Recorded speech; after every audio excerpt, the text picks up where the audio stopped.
First of all I welcome you and congrats for your selection in Delhi police. ठीक है, अब आप Delhi police का पार्ट है और एक डिसिप्लिन फोर्स का पार्ट है, तो इसलिए आपसे उम्मीद की जाती है कि आप डिसिप्लिन को मेंटेन करेंगे।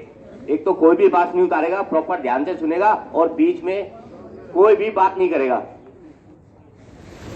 अब आप फॉर्म निकाल लीजिए, सर्टिफिकेट ऑफ कैरेक्टर F82। इस कैरेक्टर सर्टिफिकेट में सबसे नीचे आपको डेजिग्नेटेड ऑफिसर्स के नाम दिए गए हैं कि किससे आप ये कैरेक्टर सर्टिफिकेट अटैच करवा सकते हैं। ठीक है, ये कैरेक्टर सर्टिफिकेट अभी आपने जमा नहीं कराना। ये कैरेक्टर सर्टिफिकेट आपने तब जमा कराना है जब हम आपको offer of appointment letter issue करेंगे यहाँ। ठीक है, that is in the last week of February, क्योंकि 1 मार्च से आपकी टेंटेटिव डेट है ज्वाइनिंग की। ये हमें तभी चाहिए, आप इसको अपना अटैच करा के वेरीफाई करा के अपने पास रख सकते हैं इसको। Is that clear to all? Second form निकालिए आप, मेडिकल फॉर्म F37, जो केवल अंग्रेजी में है। एक ही बार ब्रीफ किया जाएगा, दोबारा कोई यहाँ पूछने नहीं आएगा। इसमें कोई मुश्किल नहीं है, आप फॉर्म को पढ़ेंगे तो बिल्कुल इजी फॉर्म है ये। सबसे पहले राइट साइड टॉप करने पे आप अपना रोल नंबर भरेंगे। आपको नहीं पता आपकी डेट ऑफ मेडिकल क्या है, इसलिए मेडिकल की डेट कोई नहीं भरेगा इसमें। देन आपका नाम है फुल ब्लॉक लेटर्स में, फादर्स नेम है एंड डेट, आपकी डेट ऑफ बर्थ और प्लेस। इसमें जो फोटो लगेगी ये आपकी पासपोर्ट साइज फोटो होगी और वो भी विदाउट अटैचमेंट। उस फोटो को कोई अटैच नहीं करेगा। फोटो का साइज पासपोर्ट साइज होना चाहिए। इस फॉर्म की आप एक फोटोकॉपी कराएंगे 3 सेट। ये 3 सेट कराने के बाद आपके पास हो जाएंगे 4 सेट। इन 4 सेट में 4 फोटोकॉपी लगेगी आपकी अलग अलग। आपकी फोटो लगेगी 4। ठीक है, फोटो सब में अलग होगी। ठीक है, फोटो इसी साइज की होनी चाहिए, पासपोर्ट साइज की। और आप 8 फोटो है, जब आप अपना मेडिकल कराने जाएंगे तो 8 से 10 फोटो अपने हॉस्पिटल में लेके जाएंगे। ये आपके 4 सेट बनेंगे इस फॉर्म के, राइट। इसके बाद आपको दे रखा है, आपको कभी कोई बीमारी हुई थी, स्मॉल पॉक्स हुआ था, कोई अस्थमा हुआ था, या कोई आपको कभी किडनी फेलियर हुआ हो, या कोई भी डिजीज हुई हो, आपको हार्ट डिजीज हुई हो, लंग डिजीज हुई हो, तो वो आप इसमें मेंशन करेंगे यस। अगर नहीं है तो नो मेंशन करेंगे इसमें। देन और यदि आपकी कोई एक्सीडेंट के द्वारा कोई आपकी कंफाइनमेंट हुई है, सीवियर इंजरी हुई है, तो आप इसमें यस भरेंगे, अदरवाइज नो। ठीक है, कोई मुश्किल नहीं है। इसमें बीमारियों के नाम लिखे हुए हैं, यदि आपको बीमारी है तो हाँ, यदि नहीं है तो no. Then 5 number point, when were you last vaccinated. यदि आप सबको उम्मीद है कि कोविड की वैक्सीन लग चुकी होगी, तो आप इसमें कोविड की जो लास्ट वैक्सीन लगी है उसकी डेट लिखेंगे और लिख देंगे कोविड वैक्सीनेटेड। ठीक है, उसके बाद है आपको आपके रिलेशन में कोई किसी भी बीमारी से कोई यदि ग्रसित है, कोई सफरर है इस बीमारी से, अस्थमा है, एपिलेप्सी है, इंसैनिटी है, तो आप उसके बारे में यस करेंगे। आपके क्लोज रिलेशन में, मीन आपकी फैमिली में, ये नहीं कि कोई दूर के रिलेशन में, आप उसमें यस भरेंगे, अदरवाइज नो भरेंगे। उसके बाद है आपको नर्वसनेस की प्रॉब्लम है या आपको किसी डिप्रेशन की प्रॉब्लम है, तो आप उसमें यस भरेंगे, अदरवाइज नो भरेंगे। ठीक है, उसके बाद है यदि आपने कोई गवर्नमेंट सर्विस करी है, उसमें आपको मेडिकली अनफिट कर दिया है किसी भी रीजन से, या ENT की प्रॉब्लम है, या कलर ब्लाइंडनेस है, या आपकी कोई लंग्स में प्रॉब्लम है, अस्थमा की प्रॉब्लम है, या BP आई था, यदि आपको गवर्नमेंट सर्विस के लिए मेडिकली अनफिट कर दिया गया है, तो आप इसमें यस भरेंगे। वो भी केवल लास्ट 3 इयर्स का है इसमें मेंशन। ये नहीं कि 6-7 साल पहले के भी आपने भरा हो और उसमें हो गए। केवल लास्ट 3 इयर्स मेंशन किया हुआ है, तो लास्ट 3 इयर्स का भरेंगे, अदरवाइज नो भर देंगे। उसके बाद है आपकी फैमिली की डिटेल। इसमें आपके फादर्स हैं, यदि आपके फादर्स हैं तो उनकी एज क्या है और उनकी हेल्थ कैसी है। यदि हेल्थ अच्छी है तो गुड लिखेंगे, यदि खराब है तो आप एडवर्स लिख सकते हैं उसमें। ठीक है, और भगवान ना करे किसी का कोई इंसिडेंट हो गया, उनके फादर या मदर नहीं है, तो वो उसमें जब उनकी डेथ हुई है तो एज ऑफ डेथ लिखेंगे, कितने साल में उनकी डेथ हुई थी, एंड कॉज ऑफ डेथ लिखेंगे कि उनकी डेथ का कारण क्या था। ठीक है, लाइकवाइज आपके ब्रदर की डिटेल दे रखी है फादर के साथ में। आपके ब्रदर्स हैं, कितने ब्रदर्स हैं, 1 2 3, उनके नाम, एज और उनकी हेल्थ कैसी है। आई थिंक सबकी हेल्थ ठीक ही होगी, भगवान करे। और यदि नहीं है, किसी का कोई मिस हैपनिंग हो गई है अनफॉर्चुनेटली, तो उसमें साइड का कॉलम है कि डेथ, ब्रदर्स की यदि डेथ हुई है तो किस एज में हुई है और उसका कॉज ऑफ डेथ क्या था। इसी प्रकार पीछे के पन्ने में आप देखेंगे तो आपकी मदर और सिस्टर की डिटेल दे रखी है।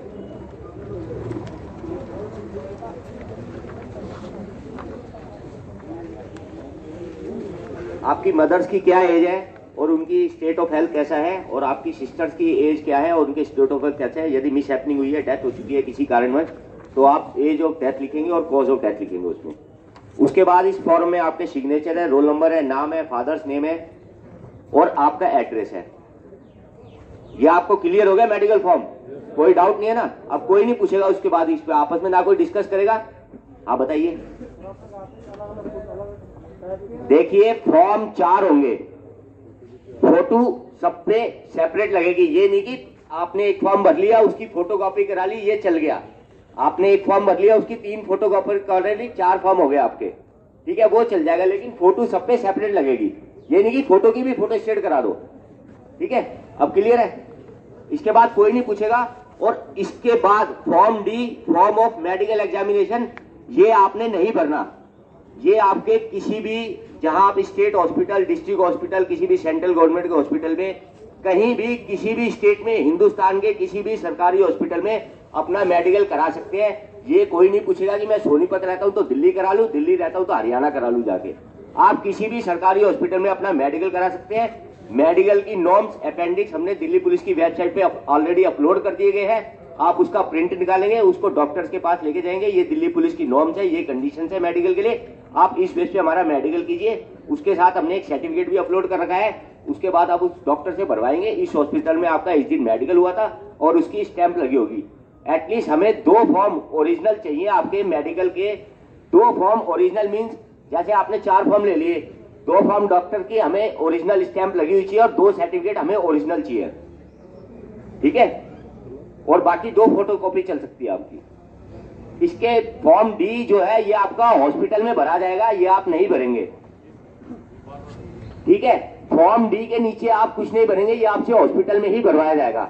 और जब आप हॉस्पिटल में अपना मेडिकल कराने जाएंगे तो 8 से 10 फोटो, सेम फोटो अपने साथ लेके जाएंगे, ठीक है। वहां डॉक्टर आपके सिग्नेचर वेरीफाई कराएगा, आपकी एज देखेगा, आपकी बोन टेस्टिंग होगी, सब कुछ टेस्टिंग होगा।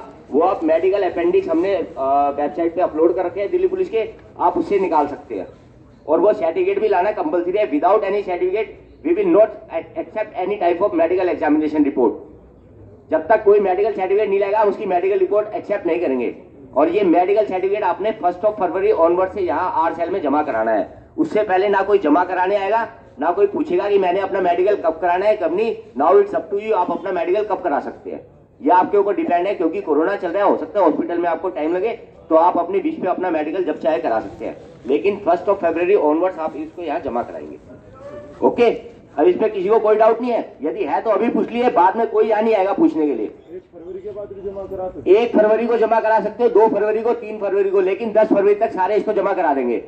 क्योंकि आपकी टेंटेटिव डेट है 1 मार्च ट्रेनिंग की। हम चाह रहे हैं कि आप 1 मार्च से ट्रेनिंग पे चले जाए। जितना आप डिले करेंगे उतनी आपको डिले होगी। यदि एक बार आपका बैच चला गया तो अगला बैच नेक्स्ट ईयर जाएगा, तो आप नेक्स्ट ईयर ज्वाइन करेंगे, फिर देन आप अपने बैचमेट से जूनियर हो जाएंगे।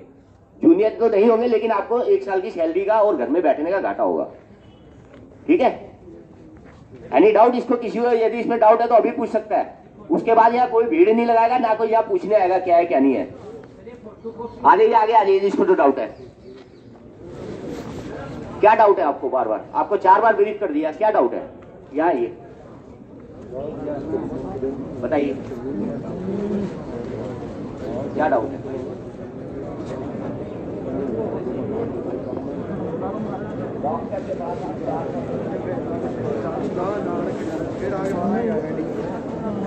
आप डॉक्टर के पास चारों सेट लेके जाएंगे। हमें जो 2 सेट चाहिए, कम से कम 2 पे सेट ओरिजिनल, मतलब 2 पे डॉक्टर की स्टैंप चाहिए, और 2 फोटोकॉपी चल सकती है, आप उसको एक्सेप्ट कर लेंगे। ये फॉर्म आपने नहीं भरना। मैंने आपको क्या बताया, फॉर्म डी के आगे आपने नहीं भरना। ये सब डॉक्टर भरेगा। सब पूरे सेट की हमें 4 कॉपी चाहिए, 2 ओरिजिनल, यानी कि 2 डॉक्टर से वेरीफाई होनी चाहिए, स्टैंप लगी, 2 हम फोटोकॉपी से काम चला लेंगे। मेडिकल सर्टिफिकेट जो साइड पे है वो ये इसलिए है कि आपने उस हॉस्पिटल में मेडिकल भी कराया है। क्योंकि कई बच्चे जो है डुप्लीकेट काम करते हैं यहाँ पे, वो बाद में फंसते हैं, टर्मिनेट होते हैं, उनको सजा मिलती है। वो इसलिए कि आप अपने हॉस्पिटल का नाम लिखवाएंगे और कंसर्न सीएमओ की स्टैंप लगवा के लाएंगे कि आपका दिल्ली पुलिस की नॉर्म के तहत मेडिकल हुआ है। ये नहीं हो कि आप मेडिकल नॉर्म्स ना लेके जाएं और अपना मेडिकल करा के डॉक्टर से वेरीफाई करा के ले आए। इसकी भी 4, सबकी 4। ठीक है, 2 ओरिजिनल होनी चाहिए, 2 पे स्टैंप होनी चाहिए। ओरिजिनल मतलब स्टैंप लगी होनी चाहिए, साइन ओरिजिनल होनी चाहिए, बाकी photocopy.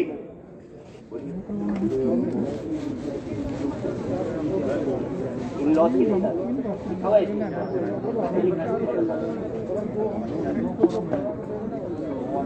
Any doubt about medical examination form?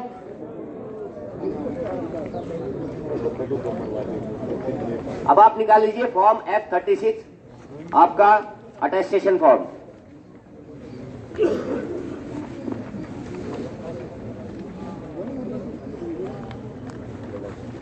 इसमें राइट साइड टॉप कॉर्नर पे आपका रोल नंबर आएगा। मेडिकल की डेट आपको नहीं मालूम, आप इसमें मेडिकल की डेट नहीं भरेंगे। ठीक है, फिर आ जाइए आप इसमें फोटो आपकी 5x7 सेंटीमीटर की होनी चाहिए और इसी साइज की फोटो चाहिए। मेडिकल फॉर्म में फोटो थी आपकी पासपोर्ट साइज, इसमें है 5x7 सेंटीमीटर, तो फोटो इसी साइज की होनी चाहिए। जैसे मेडिकल फॉर्म के आपने 3 फोटोकॉपी कराई है 4 सेट, ऐसे ही इस सेट की भी आप 3 फोटोकॉपी कराएंगे, इसके भी 4 सेट बनेंगे। ठीक है, बेशक आप एक सेट को भर के 3 फोटोकॉपी करा सकते हैं, लेकिन फोटो सब पे अलग अलग लगेगी। ठीक है, वंस अगेन आई रिपीट कि उसके भी 4 सेट बनेंगे, इसके भी 4 सेट बनेंगे, फोटो सब पे अलग अलग लगेगी। ये नहीं कि फोटो की फोटोकॉपी करा ले आप, इस पे फोटो का साइज अलग है, कृपया इसी साइज की फोटो लगाए। नेक्स्ट पेज पे आ जाइए आप।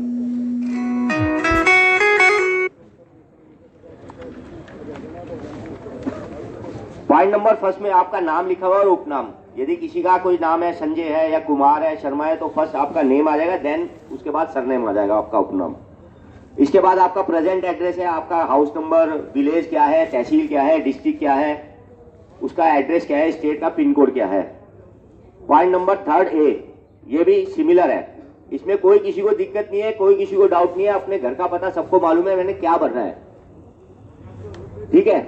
3 बी, यदि कोई पाकिस्तान से हाल फिलहाल में निर्वासित हुए या बांग्लादेश से कोई यहाँ रह के आया, आई डोंट थिंक कि कोई भी आप में से ऐसा होगा जो यहाँ नहीं रह रहा होगा। यदि कोई आया है तो उसमें मेंशन कर सकता है किस डेट से भारत में है, यदि नहीं आया तो इसको डैश मार देंगे, नॉट एप्लीकेबल लिख देंगे। देन उसका आपका आधार कार्ड है, उसका नंबर लिखना है, पैन कार्ड नंबर लिखना है, नेशनलिटी आपकी क्या नेशनलिटी है वो आपने नेशनलिटी भरनी है, आपकी डेट ऑफ बर्थ क्या है, आपकी एज, प्रेजेंट एज क्या है, कितने साल के हैं, at the time of matriculation आपकी एज क्या थी, आपका प्लेस ऑफ बर्थ कहाँ हुआ था और वो डिस्ट्रिक्ट जहाँ पे आपका प्लेस ऑफ जहाँ पे आपका बर्थ हुआ था और वो स्टेट, फिर आप किस डिस्ट्रिक्ट और स्टेट से बिलोंग रखते हैं। देन उसके बाद है उस राज्य का नाम जहां आपके पिता मूल रूप से संबंध रखते हैं, that is your native village, कि आपके फादर के बुलंदशहर में बर्थ हुआ था, आपके फादर वहां एलटीसी लेते हैं और आप दिल्ली में पैदा हुए हैं, तो आपके फादर का नेटिव विलेज है ये, आपके फादर जहां पैदा हुए थे, जहां वो रहते हैं, आप उनसे कंसल्ट कर लीजिएगा। अगर वो है, उन्होंने कहाँ से उनका बर्थ हुआ था, तो आप इसमें वो भरेंगे। ठीक है। देन योर आपका धर्म आ जाता है कि आपका धर्म क्या है, हिंदू, मुस्लिम, सिख, ईसाई, जो भी आपका धर्म है वो आप इसमें भर सकते हैं। देन आपकी कास्ट आ जाती है, कास्ट मीन कोई जाट है, कोई राजपूत है, कोई अहीर है, जो भी आपकी कास्ट है वो भरेंगे इसमें, कैटेगरी इसमें नहीं भरी जाएगी। देन उसके नीचे कैटेगरी का ऑप्शन दे रखा है कि आपकी कैटेगरी क्या है, are you ST, ST, OBC और EWS, जो भी है आप इसमें अपनी कैटेगरी भरेंगे। नेक्स्ट पेज पे है कि आप पिछले 5 सालों में 1 साल से ज्यादा कहीं रहे हो, तो यदि कोई टेम्परेरी 1-1.5 साल रहा है, किसी ने कोचिंग लिया इधर उधर, तो उसको मेंशन करने की इसमें जरूरत नहीं है। ठीक है। तो कोई टेम्परेरी रहा है कि उधर कोचिंग करने गया था जी, मैं वहां गया था तो उसको इसमें मेंशन करने की जरूरत नहीं है। यदि आप जन्म से अपने घर में रह रहे हैं तो आप जन्म से अब तक लिखेंगे, till date, by birth to till date. Hostel में कितना पीरियड हुआ आपको पढ़े, 8 साल, आप मेंशन करेंगे उसको। ठीक है। 8 years is a very long period, तो आप उसको मेंशन करेंगे। 1-1.5 साल है तो आप उसको छोड़ सकते हैं। ठीक है। फिर देन आपके रेजिडेंशियल एड्रेस है, आपका पूरा निवास का पता है इसमें, और साथ में उसका हेडक्वार्टर। ठीक है। जो भी आपका डिस्ट्रिक्ट हेडक्वार्टर लगता है, कोई जैसे मेरठ में रह रहा है उसका डिस्ट्रिक्ट हेडक्वार्टर मुजफ्फरनगर है, या जो भी उनका डिस्ट्रिक्ट हेडक्वार्टर है वो है इसमें। एक्स सर्विसमैन क्या भरेगा? एक्स सर्विसमैन क्या भरेगा इसमें? आपने कब जो रिजाइन किया है, लास्ट 2 ईयर्स में ना? 2020 में किया है ना, और उससे पहले आप कहाँ रहे हैं लगातार? JNK ना, तो एक तो आप अपनी उसकी JNK फॉर्म का नाम भरेंगे जहाँ पे आप रहे हैं कंपनी का। ठीक है। देन आपका जो आपका नेटिव प्लेस है, उसके बाद इसमें 2 ऑप्शन है, देखो 3 लाइनें हैं। उसके नीचे वाले ऑप्शन में आप अपना भर देंगे बाय बर्थ टिल डेट यहाँ और यहाँ पिछले 8 साल J&K। ठीक है, यस।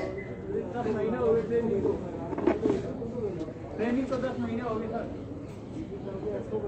आप हमको ध्यान से पढ़िए, इसमें लिखा है पिछले 1 साल से अधिक।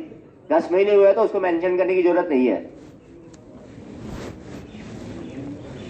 देन 11 नंबर पॉइंट है आपके फादर मदर और आपकी वाइफ या हस्बैंड के नाम के बारे में है ये, कि उनका नाम क्या है, उनकी नेशनलिटी क्या है, उनका प्लेस ऑफ बर्थ क्या है और उनका बिजनेस क्या है। यदि कोई रिटायर्ड हो चुके हैं तो आप रिमार्क्स के कॉलम में लास्ट में लिख सकते हैं रिटायर्ड। ठीक है, इसमें भी कोई डाउट नहीं होना चाहिए आई थिंक किसी कैंडिडेट को। क्लियर है या 3 नंबर पेज तक सबको? 4 नंबर पेज में है विदेश में पढ़ रहे पुत्र पुत्रियों के मामले में प्रस्तुत की जाने वाली सूचना। ये बेसिकली जिनकी मैरिज हो चुकी है, जिनके जो काफी एजिड है, स्पेशली ये एक्स सर्विसमैन के लिए है कि यदि उनके बच्चे कहीं बाहर विदेश में पढ़ रहे हो तो आपको इसमें उनकी डिटेल भरनी है, और यदि नहीं पढ़ रहे तो आप इसमें डैश मार के नॉट एप्लीकेबल लिख सकते हैं। फिर है 15 वर्ष की आयु से आप किन किन स्कूल और कॉलेजों में आपने कहा शिक्षा प्राप्त की है। इसमें सबसे पहले आपने अपने स्कूल कॉलेज का नाम भरना है, फिर उसके डेट ऑफ एंट्रिंग यानी कि ईयर ऑफ एंट्रिंग जो आपने 10th की है। बेसिकली 15 साल में 10th होती है, 15 से 16 ईयर में 10th होती है, तो ये 10th ऑनवर्ड्स आपको भरना है। फिर छोड़ने का ईयर, जैसे आपने सपोज कीजिए 2000 में 10th में एडमिशन लिया और 2001 में आप पास आउट हो गए, तो 2001 date of entering, date of leaving 2001, examination pass class 10th। ठीक है, सबसे पहले कॉलम में आपके स्कूल या कॉलेज का नाम आएगा, देन 12th, और देन उसके बाद जो आपकी हायर एजुकेशन है, किसी की BA BTech है, जो भी आपकी हायर एजुकेशन है, देन उसको इसमें भरेंगे।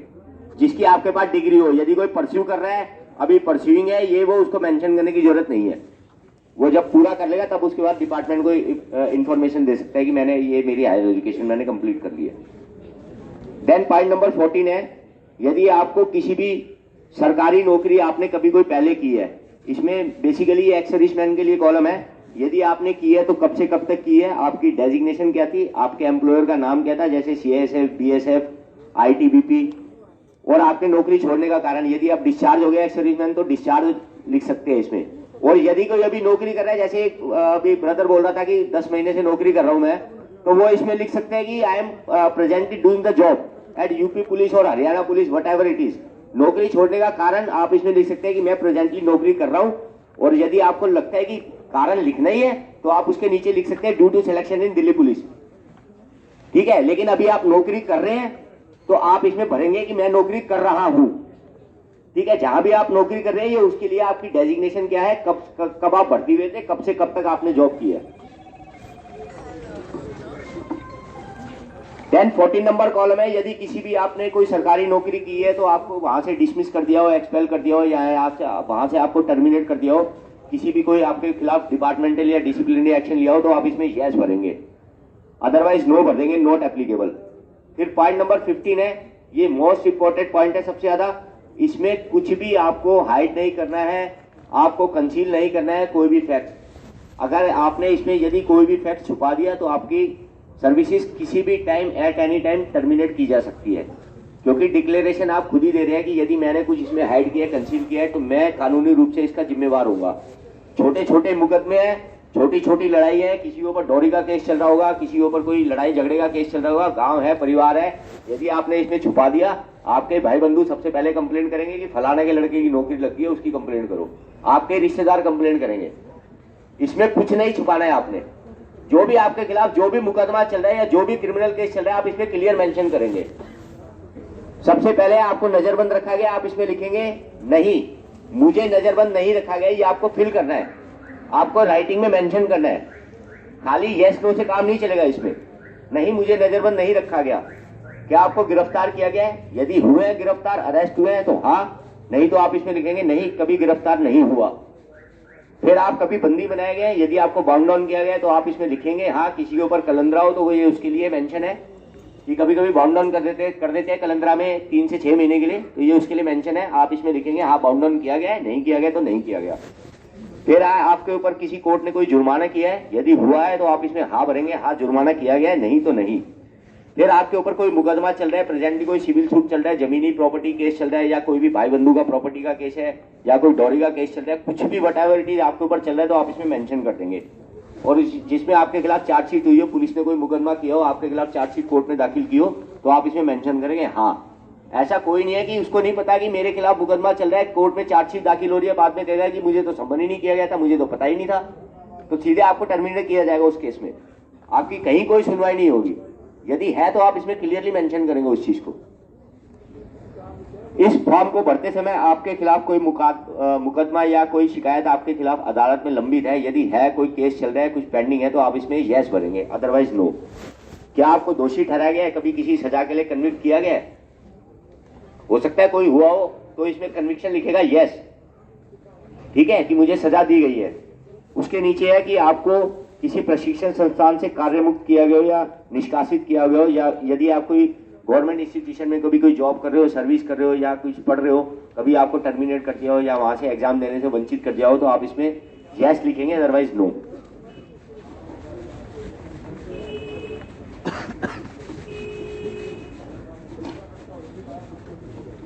उसके बाद नेक्स्ट कॉलम है, क्या आपको कभी एसएससी या यूपीएससी की परीक्षा में बैठने से रोका गया है या अयोग्य ठहराया गया है, कोई नकल करते पकड़ा गया हो, या किसी ने आपको वंचित किया हो कभी किसी मामले में, तो आप इसमें यस भरेंगे, अदरवाइज नॉट भर देंगे या नो एप्लीकेबल, एनए लिख देंगे। लाइकवाइज इसी प्रकार नीचे का कॉलम है कि किसी इंस्टीट्यूशन से आपको डी बार किया हो, एग्जामिनेशन में बैठने से मना कर दिया हो, किसी भी कारणवश, जो भी whatever it is the reason आपको पता होगा, वो आप इसमें यस भरेंगे, अदरवाइज नो भर देंगे। और आपके खिलाफ नीचे का कॉलम है, कोई मामला चल रहा है किसी भी यूनिवर्सिटी या इंस्टीट्यूशन में, एजुकेशनल इंस्टीट्यूट में, तो आप उसमें यस भरेंगे, अदरवाइज नो भरेंगे। इसमें किसी को कुछ भी नहीं छुपाना है।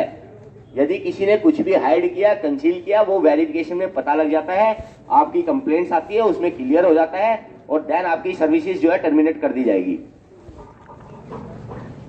इसलिए बेहतर है कि आप 1 महीना लेट ज्वाइन कर ले, लेकिन इसमें क्लियरली यस भरेंगे। फिर है 15(2), द मोस्ट इंपॉर्टेंट कॉलम। इसमें आपको है, यदि ऊपर के किसी भी चीज में आपका है तो आप उसमें हाँ है, तो आप उसमें इसकी एफआईआर की डिटेल भरेंगे, एफआईआर नंबर या मुकदमा संख्या क्या है, उसकी सेक्शंस क्या है, पुलिस स्टेशंस क्या है, या आप कन्विक्ट हुए तो yes I have been convicted, या आप एक्विट हुए तो yes I have been acquitted by judgment dated order, इतना, ठीक है। ये आपने इसमें थोड़ी सी उसकी डिटेल भरेंगे, FIR number, under section, police station का नाम, कन्विक्शन और एक्विशन, ठीक है। देन 15(3) का ए है कि आप ऋण मुक्त हैं। यदि आपको दिवालिया घोषित कर रखा है कोर्ट ने, या आपने को खुद दिवालिया घोषित कर रखा है कि मैं किसी का ऋण नहीं दे सकता, तो आप इसमें लिखेंगे नहीं, मैं ऋण मुक्त नहीं हूं। यदि आप दिवालिया नहीं घोषित हुए कोर्ट से, या आपने कोर्ट में नहीं कहा है कि मैं दिवालिया नहीं, तो आप इसमें लिखेंगे हाँ मैं ऋण मुक्त हूं। देन इसके नीचे के ऑप्शन में थोड़ा कंफ्यूज होने की जरूरत नहीं है। यदि आप ऋण मुक्त है तो इसके नीचे लिख देंगे नॉट एप्लीकेबल, इसमें कंफ्यूज होने की जरूरत नहीं है। यदि आप सब ऋण मुक्त है, आई थिंक कि आप ऋण मुक्ति होंगे, कोई ऐसा कर्जदार नहीं होगा जिसको कोर्ट ने दिवालिया घोषित कर रखा होगा, तो आप इसमें लिखेंगे हाँ मैं ऋण मुक्त हूं, और देन नीचे लिख देंगे नॉट एप्लीकेबल।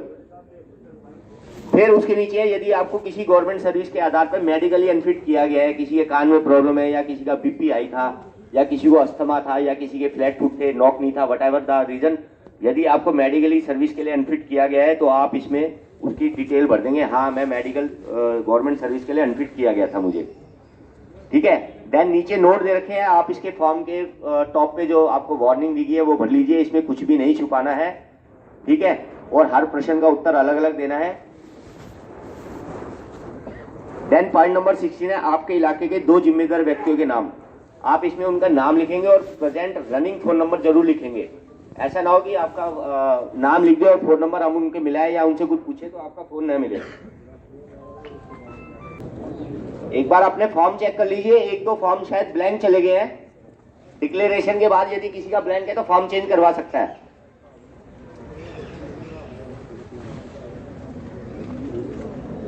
यदि किसी का ब्लैंक है तो चेंज करवा सकता है, यदि नहीं है तो कोई दिक्कत नहीं है।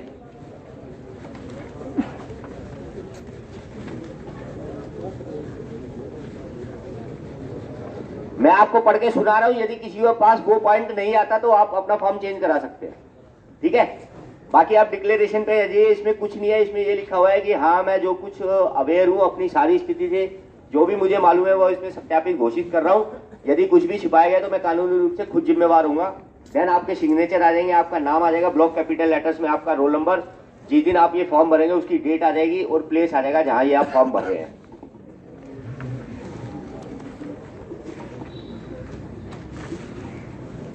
डिक्लेरेशन के बाद आ जाइए पेज नंबर 8 पे,